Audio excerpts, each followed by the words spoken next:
Bottom line is he does want to play for the Jets. And one of the reasons, this came up yesterday as well, and this isn't a shocker, Nathaniel Hackett, who went to Denver last year because I think the Broncos thought they were getting him. I wish they had asked that yesterday. If you had left last year, which team would you have gone to? Because I think the Broncos were ready for him with Nathaniel Hackett. 100%. Here he is talking about the impact of Nathaniel Hackett's presence this year in New York on his decision to intend to play for the Jets.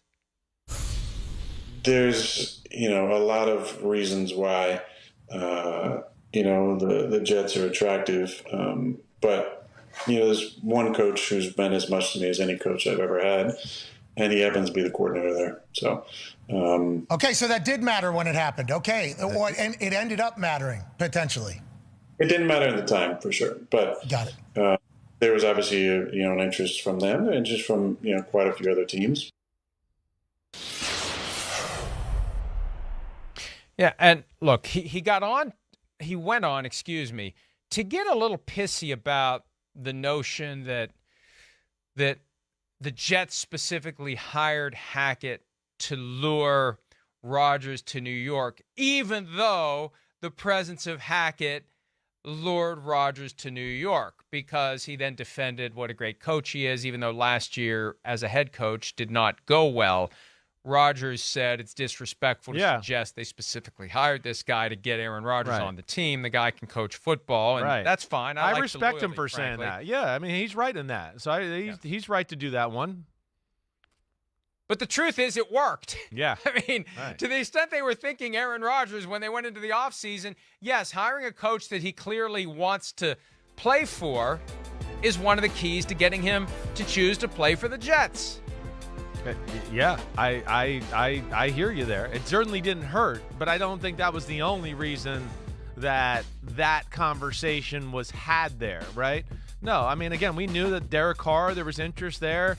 Jimmy Garoppolo, there was interest there, right? So that's like, this I think was maybe just icing on the cake. Hey, man, he's got a relationship with Rodgers, so we can play that angle too if we get involved in that. But I don't think it was like, hey, let's hire Hackett because then Rodgers will want to come here.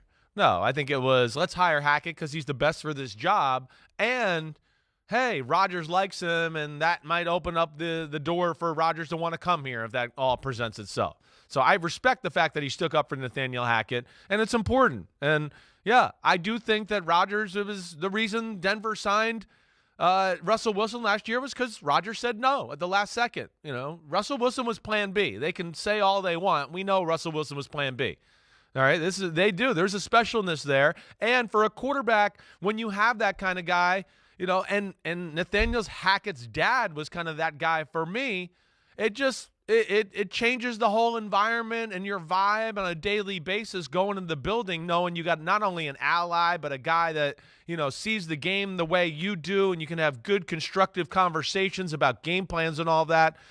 So he's a big factor, I'm sure, now. And, again, I think that's, why we are where we are. It is a special relationship. First of all, what? Stuck up. Did I say stuck that? Up stuck up.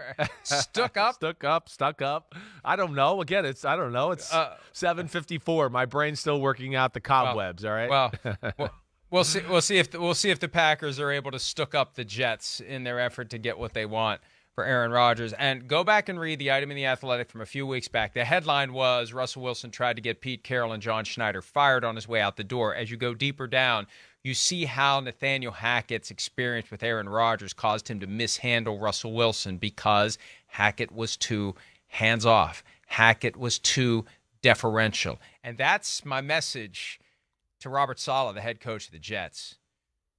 Dude, you're going to have your hands full.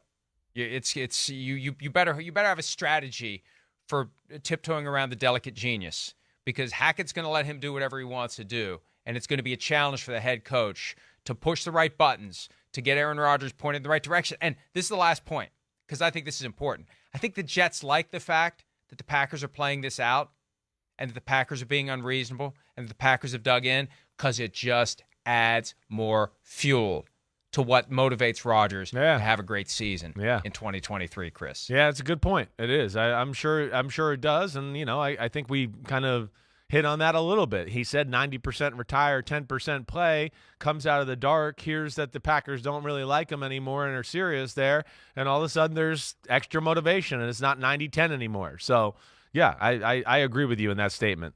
Hi, it's Mike Florio. Thanks for watching PFT on YouTube. Hit subscribe for the latest news and analysis from Pro Football Talk.